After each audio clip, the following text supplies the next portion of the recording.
हाथ उठा के बोले कितने लोगों को घर बनाने में दिक्कत नहीं होती है? अच्छा, नहीं होती है, दिक्कतें होती हैं। अब आप सोचिए दुनिया में 10 बाई 10 का 20 बाई 20 का मकान बनाने में आपको इतनी सारी दिक्कतें होती हैं, परेशानियां होती हैं, मगर वो जन्नत जिसमें ना आपको वर्क करना है, न टेंशन लेना है, न कोई काम करना है, न मेहनतों मजदूरी करनी है। आप बताइए जब दुनिया में घर बनाने के लिए इतनी दिक्कतें और परेशानियों का सामना करना होता है, तो जब जन्नत में आप जाएंगे और जन्नत में घर आपको दिया जाएगा, तो क्या जन्नत में घर यूं ही मिल जाएगा? यूं ही मिल जाएगा? आजकल के नुकबा और शोहरा कुछ लोग हैं, माजरत चाहूंगा हजरत, वो कहते हैं वहीं से आए थे आदम, हमारे बाप का घर है। जन्नत के बारे में कहते हैं वहीं से आए थे आदम, हमारे बाप का घर है। जब दुनिया से कब्र में जाइएगा ना, जब वो भूसों की मशीन में डाल दिया जाएगा, तब पता चलेगा वो आपके बाप का घर है या किसका घर है। वो आपके बाप का घर नहीं है। ये लोगों यकीन जानो, अगर अमल साले नहीं है, अगर आपके कैरेक्टर अच्छे नहीं है, अगर बिहेवियर अच्छे नहीं है, तो जन्नत तो बड़ी दूर की बात है। नबी फरमाते हैं अगर दुनिया में किसी ने नबी का दामन छोड़ दिया तो जन्नत तो दूर की बात, वो जन्नत की खुशबू से महरूम हो जाएगा। आप सीधे वहीं से आए थे आदम, हमारे बाप का घर है। आपके बाप का घर है, पता चलेगा क़यामत के दिन जब मीज़ान अमल पे अमल तौला जाएगा, जब मुंह पे मुहर लगा दी जाएगी और आपके पार्ट्स ऑफ बॉडी, आपके अज़ाए जिस्मानी आपके खिलाफ बोल रहे होंगे, मौला ताला ये हाथ तो इसी का है, मगर इन हाथों से ये लोगों को टार्चर करता था, ये लोगों को इज़ार-ए-सानी करता था। पैर तो अल्लाह ने इसे दिया था कि चल के मस्जिद की तरफ जाता, मगर इन्हीं पैरों से शराब के अड्डे की तरफ जाता था। आंख तो दिया था ये माँ के चेहरे को देख के हज्जे मबरूर का सवाब हासिल करे, कुरान की तिलावत के लिए इस्तेमाल करे, मगर इन्हीं आंखों को ये रात की तारीकी में मोबाइल के स्क्रीन पर दुनिया की अय्याशियां देखा करता था। लोगों जरा सोचो, जब ये पार्ट्स ऑफ बॉडी आपके खिलाफ खुदा के बारगाह में गवाही दे रहे होंगे, तो क्या कि जबान ये कहेगी वहीं से आए थे आदम, हमारे बाप का घर है? नहीं। इसलिए लोगों अगर जन्नत में जाने का इरादा है तमामी का, तो गले में डाल लो पट्टा मोहम्मद की गुलामी का। मोहम्मद की गुलामी से अगर दूर हो गए, मैं एक बात बताऊं आपको जो मैंने दुनिया में अपने फिजिकल लाइफ में फील किया है, महसूस किया है, वो बात आपके सामने कर रहा हूं।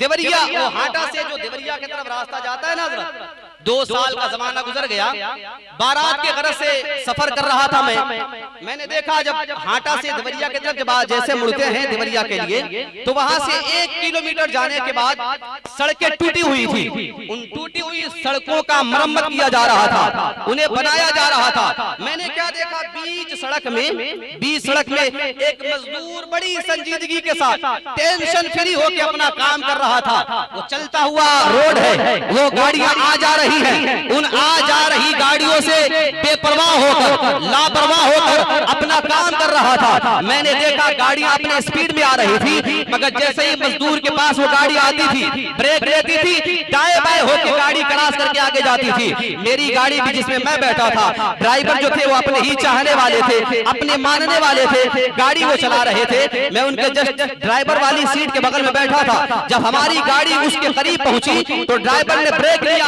और ब्रेक लेके दाहिने की तरफ से होकर कट के आगे बढ़े। मैंने देखा कि गाड़ियों की स्पीड से उसके सेहत पे कोई असर नहीं पड़ रहा था। मैं मुस्कुराने लगा और मुस्कुरा के ड्राइवर से कहा, देखा इसका बिलीव ये बता रहा है, इसका यकीन बता रहा है, चाहे गाड़ियां जितनी स्पीड में आ जाए, मेरे करीब आएंगी तो मेरे ऊपर नहीं चल सकती है, क्योंकि मैं सरकार की नौकरी कर रहा हूँ, वक्त के हुकूमत की नौकरी कर रहा हूँ। ये लोगों जरा सोचो, वक्त के हुकूमत का गुलाम, उसका नौकर जब दुनिया से बेपरवाह होकर, लापरवाह होकर अपने काम में लगा है, इस बिलीव के साथ कि गाड़ियां आए जरूर की, उनका आना जाना तो लगा रहेगा, वो आएंगी, पूरी स्पीड में आएंगी, मगर कोई गाड़ी मेरे ऊपर नहीं चढ़ सकती है। लोगों अगर यही यकीन, यही भरोसा मोमिन का अल्लाह के साथ हो जाए, अगर इंसान का अपने रब के साथ हो जाए, तो जमाना कुछ कहे, लोगों जमाने की आधिया कुछ कहे, इंसान का विश्वास हो जाए कि मेरा खुदा जो चाहेगा वही करेगा। रब फरमाता है,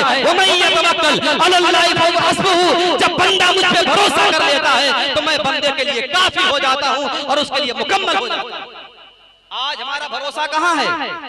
आज जो नबी पाक अलैहिस्सलाम ने हमें कुरान में बेहतरीन उम्मत का खिताब दिया था, आज ये बेहतरीन उम्मत पस्ती की तरफ क्यों जा रही है? आज हमारे नौजवान इस्लामी लिबास पहनने में शर्म महसूस क्यों कर रहे हैं? आए दिन जलसों के प्रोग्राम हो रहे हैं, तकरीरें हो रही हैं, खिताबात हो रहे हैं, शोरा अपने शेर के जरिए लोगों को दीन की दावत दे रहे हैं, मगर बताइए कि मसाजिद में नए नमाजी क्यों नहीं पैदा हो रहे हैं? क्यों जलसों के इश्तिहार बड़े बड़े हो गए? रबीउल नूर का जब जुलूस निकाला जाता है तो बड़े बड़े झंडे होते हैं, कई कई मीटर के कपड़े उस पर लगाए जाते हैं। हमारे झंडे और जुलूस के कपड़े जितने लंबे होने लगे, हमारे इस्लामी शहजादियां अपने कपड़ों को उतनी छोटी करने लगी। आखिर क्यों? ये तमाम असर जो हमारे कौम की तरफ होना चाहिए, आखिर ये बेअसर क्यों हो रही है? लोगों को पता ये चला हमने तरीके मुस्तफा को छोड़ दिया है, हमने दामन मुस्तफा को छोड़ दिया है। हम दावा तो कर रहे हैं, हम खुदा को मान रहे हैं, खुदा को तो मानते हैं, इसमें कोई शक नहीं है। प्रॉब्लम ये है हम खुदा को तो मानते हैं, खुदा की नहीं मानते हैं। हम रसूल को तो मानते हैं, रसूल की नहीं मानते हैं। हम कुरान को तो मानते हैं, कुरान की नहीं मानते हैं। अगर कुरान की मानते तो कुरान कहता है लोगों वमल हयातुद दुनिया इल्ला मताउल गुरूर, ये दुनिया की जिंदगी तो सिर्फ और सिर्फ धोखा है, फरेब है, मकर है। इस मकर से दूर रहो, इस धोखे से दूर रहो। इस धोखे से दूर हो गए तो इंशाअल्लाह अज़्ज़ व जल आप दुनिया में भी कामयाब होंगे और आखिरत में भी कामयाब होंगे। आखिरी बात सुन लें, अपनी बात खत्म करूं। मिल के सारे लोग बारगाह मुस्तफा में दरूद पाक पढ़े, अल्लाहुम्मा सल्लल्लाहु अलैहि वसल्लम। हज़रात गिरामी, आज देखिए, आज हमारी जिम्मेदारी क्या है? अल्लाह ने हमें पैदा किया और पैदा करने के बाद हमारे लिए जब आप दामने इस्लाम में आ गए, आपने नबी का कलमा पढ़ लिया, खुदा को वहदहू ला शरीक मान लिया, तो उसके बाद अल्लाह तबारक व तआला ने आपके लिए एक हद कायम फरमा दिया है, एक बाउंड्री लगा दी है, एक लाइन खींच दिया है, एक लकीर खींच दिया। और उस लकीर खींचने के बाद उलमा गवाह है, उस लकीर को खींच देने के बाद जब तक आपके जिस्म में जान बाकी है, एक सेकंड के लिए भी अल्लाह तबारक व तआला इस्लामी कानून के खिलाफ जाने की इजाजत कतई नहीं देगा, इजाजत नहीं है। अगर आप इस्लाम के मानने वाले हैं तो एक लम्हा भी इस्लामी उसूल कवानीन के खिलाफ जाने की इजाजत आपको नहीं है। मगर आज अल्लाह ने जिन बातों से मना किया, कौम उसकी तरफ भागी फिर रही है। अल्लाह ने जिन बातों से मना किया, हम उसके तरफ भागे फिर रहे हैं, और जिन बातों का हुक्म दिया, हम उससे कोसों दूर होते चले जा रहे हैं। अल्लाह ने नमाज का हुक्म दिया, आज हम नमाज से दूर हो गए। अल्लाह ने रोजे का हुक्म दिया, हम रोजे से दूर हो गए। अल्लाह ने हज का हुक्म दिया, हम हज से दूर हो गए। अल्लाह ने औरतों को पर्दे का हुक्म दिया, औरतें बेपर्दा हो गई। अल्लाह ने जिना से बचने का हुक्म दिया, जिना आसान कर दिया गया। निकाह इतना महंगा कर दिया गया, इतना डेंजर बना दिया गया, हर बंदा जिना करना आसान समझता है, निकाह करना वो बड़ा जिल्लत और रुसवाई समझता है।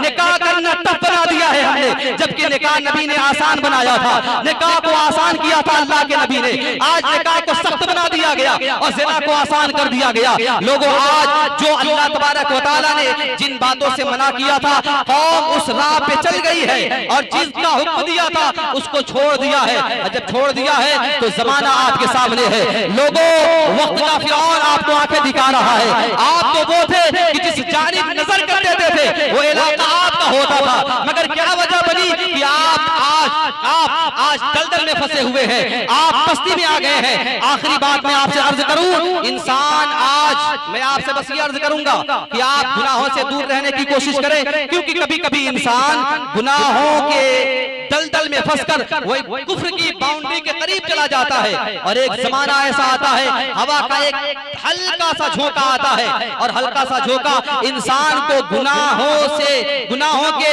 उस सरजमीन से बहा ले जाता है और उसे कुफ्र की दलदल में ले जाकर ढकेल देता है। वाकयातन मैं आपको बता दूं, जमाना ये हिंदुस्तान जब मुल्क हमारा आजाद नहीं हुआ था, मुल्क की आजादी से कबल एक इमाम साहब थे, किसी गांव के इमाम साहब। वो इमाम साहब मनसब इमामत पे फाइज थे, मनसब इमामत पे उनको रखा गया था, लोगों के लिए नमाज पढ़ाते, सरगर्म रहते थे। मगर एक दिन नफ्स ने उनके साथ बगावत किया, शैतान नफ्स पे गालिब आ गया और नफ्स और शैतान जब दोनों उस पे गालिब आ गए तो क्या हुआ, एक दिन वो इमाम साहब ने बगैर वजू के ही नमाज पढ़ा दिया, बगैर वजू के नमाज पढ़ा दिया, बगैर वजू के नमाज पढ़ा दिया। लोगों की नमाज तो हो गई, इमाम साहब की भी नमाज हो गई, इमाम साहब ने कौम को तासुर दिया, आपकी नमाज हो गई, इमाम साहब ने नमाज पढ़ लिया। अब जब बगैर वजू के एक दिन उन्होंने एक वक्त की नमाज पढ़ाई, दूसरे दिन अब उनकी आदत हो गई। सोचा अगर बगैर वजू भी नमाज पढ़ा दे तो कोई हर्ज तो नहीं है, कोई जानता तो नहीं है। जब कोई जानता ही नहीं तो चलो बगैर वजू के ही नमाज पढ़ा देते हैं। अब ये उनके जिंदगी के रूटीन में आ गया, उनकी लाइफ के रूटीन में आ गया। बगैर वजू के नमाज पढ़ाना शेवा हो गया।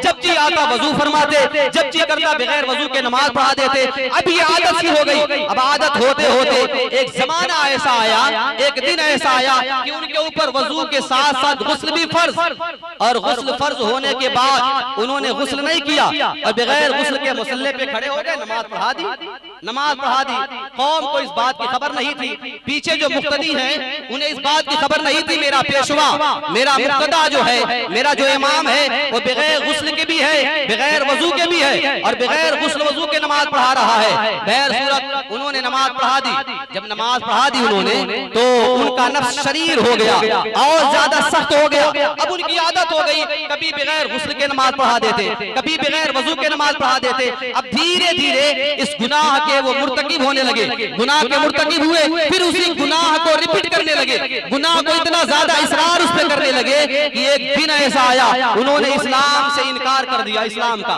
और इस्लाम का इनकार करके उन्होंने क्या कहा लोगों में, इस्लाम सच्चा दीन नहीं है। अगर इस्लाम सच्चा दीन होता तो मैंने बगैर वजू के भी नमाज पढ़ाया है, मैंने बगैर गुस्ल के भी नमाज पढ़ाई है। अगर इस्लाम सच्चा दीन होता तो मुझे सजा जरूर मिलती। वो इस्लाम को छोड़ दिया, इस्लाम से मुर्तद हो गए, इस्लाम से इनकार कर दिया। इस्लाम से इनकार करने के बाद वो जो इमाम साहब थे पेशतर, जो कौम मुस्लिम की इमामत फरमाते थे, अब लोगों में कहने लगे वो यहूदी धर्म, उसने यहूदी मजहब अपना लिया और अपनाने के बाद लोगों में कहने लगे इस्लाम सच्चा दीन नहीं है, जबकि कुरान फरमा रहा है इस्लाम ही सच्चा दीन है, अल्लाह के नजदीक पसंदीदा दीन मजहब इस्लाम है। अब वो लोगों से बताने लगे लोगों इस्लाम सच्चा दीन नहीं है। लोग उनसे पूछते क्या मामला है, उन्होंने कहा एक दिन मैंने बगैर वजू के नमाज पढ़ा दी, कोई सजा नहीं मिली, दूसरे दिन मैंने बगैर गुस्ल के नमाज पढ़ा दी, कोई सजा नहीं मिली। अगर खुदा सच्चा होता, उसका दीन सच्चा होता तो हमें सजा जरूर देता। ये बात कहते कहते वो एक आलिम दीन के बारगाह तक पहुंच गए और आलिम दीन से जाके बहस करने लगे, ए वक्त के आलिम दीन, आपका दीन सच्चा नहीं है, आपका मजहब सच्चा नहीं है, आपकी किताब सच्ची नहीं है, आपका खुदा सच्चा नहीं है। कहा ये कैसे कह रहे हो, मैं तो ये जानता हूँ मेरा खुदा भी सच्चा है, उसका नबी भी सच्चा है, उसकी किताब भी सच्ची है, उसका दीन भी सच्चा है और उसके मानने वाले भी सच्चे हैं। लोगों ये बात उन्होंने कही, उसने अपनी दलीलें कायम की, कहा अगर खुदा सच्चा होता तो मुझे सजा जरूर मिलती। जब ये बात कही तो वक्त के जो आलिम दीन थे वो मुस्कुरा पड़े और मुस्कुरा के कहा तुम यही जानना चाहते हो, तुम्हें सजा नहीं मिली, तुम सजाबार नहीं हुए, अल्लाह ने तुम्हें सजा नहीं दी, तुम इस पे इतरा रहे हो। अरे तुम्हें खबर नहीं, जो जन्नती जो इंसान हमेशा जन्नती होने का दावा करता था, अगर तुम मज़हब इस्लाम में रहते, गुनहगार होते तो गुनाहों के बाद अल्लाह तबारक व तआला उसकी मग़फ़िरत के बाद तुम्हें जन्नत की ज़मानत दे देता, मगर तूने तो इस्लाम को छोड़ दिया है, मुर्तद हो गया है। ऐसी सजा अल्लाह ने दी है कि तुम दुनिया में भी ज़लील हो रहे हो और आखिरत में भी रुस्वा होगे, आखिरत में भी तुम्हें खार कर दिया जाएगा, तुम्हें ज़लील और रुस्वा कर दिया जाएगा। इंसान वक्त का जो पेशतर इमाम था, उसने जब ये बात सुनी कि मैं दुनिया में भी मुजरिम हो गया, क़यामत के दिन के लिए भी मुजरिम हो गया, फौरन वही जमीन पे गिर गया और जमीन पे गिरने के बाद अपने गुनाहों से तौबा किया और खुदावंद कुद्दूस के किब्रियाई की शहादत देने लगा